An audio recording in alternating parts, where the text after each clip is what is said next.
Hi folks, so today I'm starting on making a type of rye whiskey. This is following a recipe from homedistiller.org, Odin's Rye Bread Whiskey. The idea is to produce a rye whiskey without the work required for an all-grain recipe. As the name states, this is done by using a rye bread to provide the strong rye flavours. But for this you need a strong rye bread.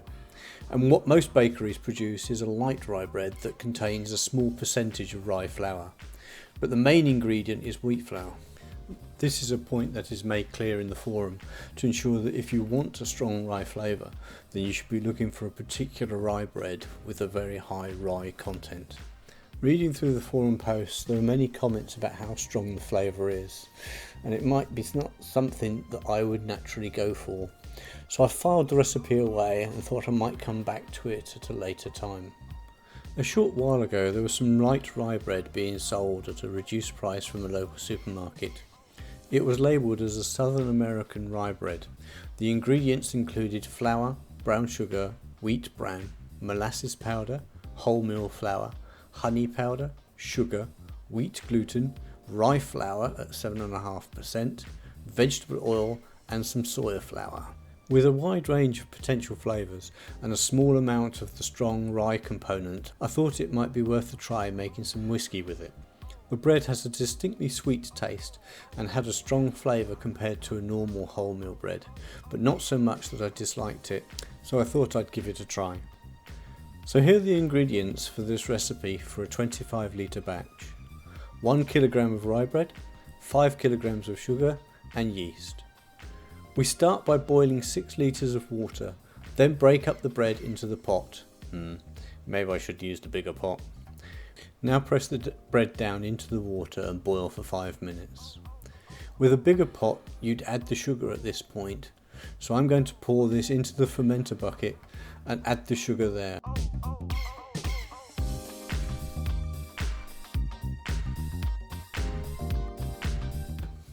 Mixing it in as I go.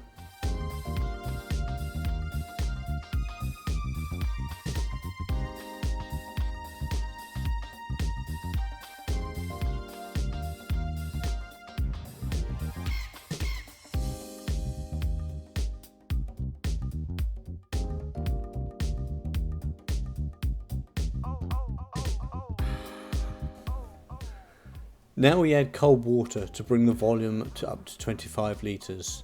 Not trying to be gentle as we want to introduce oxygen into the wash for the yeast.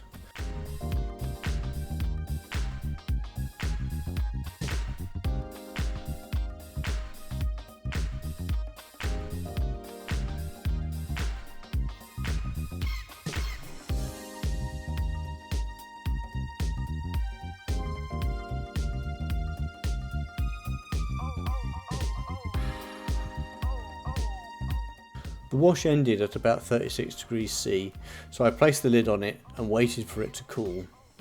At 30 degrees C I added the yeast and placed it in a cool room and then used a heater band around the fermenter, which helps keep the wash at a steady temperature of 30 degrees C. And that's it. It's been bubbling away for a week now and has a 4 centimetre cap of bread on the surface, and it looks like it will continue for a while longer.